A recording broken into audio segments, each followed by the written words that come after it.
You know, we've been talking about this controversy, growing controversy involving the chair of the Democratic National Committee, Debbie Wasserman-Schultz. Initially, it was just sort of casually mentioning as the Bernie Sanders versus Hillary Clinton Democratic primary got going. Well, Debbie Wasserman-Schultz was the co-chair of Hillary Clinton's 2008 campaign. I wonder if she would be a fair arbiter of a Democratic primary, given that Hillary is running and she used to work for Hillary. And then it became very clear around starting with the number of Democratic debates, trying to keep that number low, keep that number small, the scheduling of debates in the middle of 3-day weekends and at the same time as big sporting events. It started to become pretty clear that she was putting her hand on the scales for Hillary Clinton in the Democratic primary. And then this escalated with the handling of some specific primaries and caucuses, the suspension of Bernie Sanders' access to the DNC's shared voter database, setting up this joint fundraising committee with the Hillary Clinton campaign. And we recently heard from Bernie Sanders campaign manager Jeff Weaver that that Debbie Wasserman-Schultz has been actively working against Bernie Sanders for what he characterized as personal reasons. Let's step back from that a little bit, because we've now learned that Democrats more broadly, including even some Democratic senators backing Hillary Clinton for president, are worried that Debbie Wasserman-Schultz has become too toxic and too divisive to realistically unify the party at the Democratic National Convention, which is going to be really important to defeat Donald Trump in November, if indeed he is going to be defeated. I have a quote from a pro-Clinton Democratic senator who said that there have been meetings over the last 2 days specifically about booting Debbie Wasserman-Schultz. Quote, "There have been a lot of meetings over the past 48 hours about what color plate do we deliver Debbie Wasserman-Schultz's head on.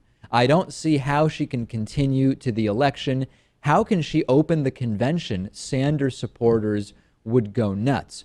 Other sources are saying that if there's going to be a deal for Debbie Wasserman-Schultz to step down, that it's not going to happen until there's a sort of broader deal involving Bernie Sanders and Hillary Clinton in terms of how to proceed with a Democratic nominee, likely Hillary Clinton, in a way that brings the party together. And the suggestion, Lewis, is that as part of that deal, it would be negotiated that Debbie Wasserman-Schultz steps down or at least takes a very backseat role at the Democratic National Convention.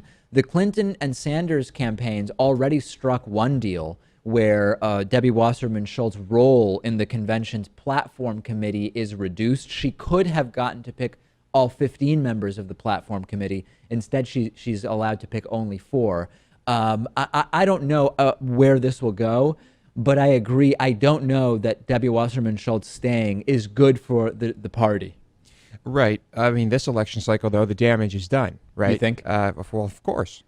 There's a strong sentiment that if she sticks around, that whatever messiness is going to take place at the DNC, and that's sort of a reference to something Bernie Sanders recently said, which we'll talk about a little bit later, that she's just going to exacerbate the messiness and tension that there might be. She's stepped in it a bunch of times during this process, there's no doubt. But I question whether, given the increasingly polarized nature of Bernie versus Hillary, if any DNC chair would have avoided the shrapnel. I get that Debbie Wasserman-Schultz specifically has been under fire for the co-fundraising with Hillary Clinton, the debate stuff, the DNC voter database. There's been a whole bunch of things that she's been criticized for. But given where this has gone, I have no doubt that some elements of the Democratic primary voters would be angry with whoever was the DNC chair, if not for things that they did do, for things that they didn't do.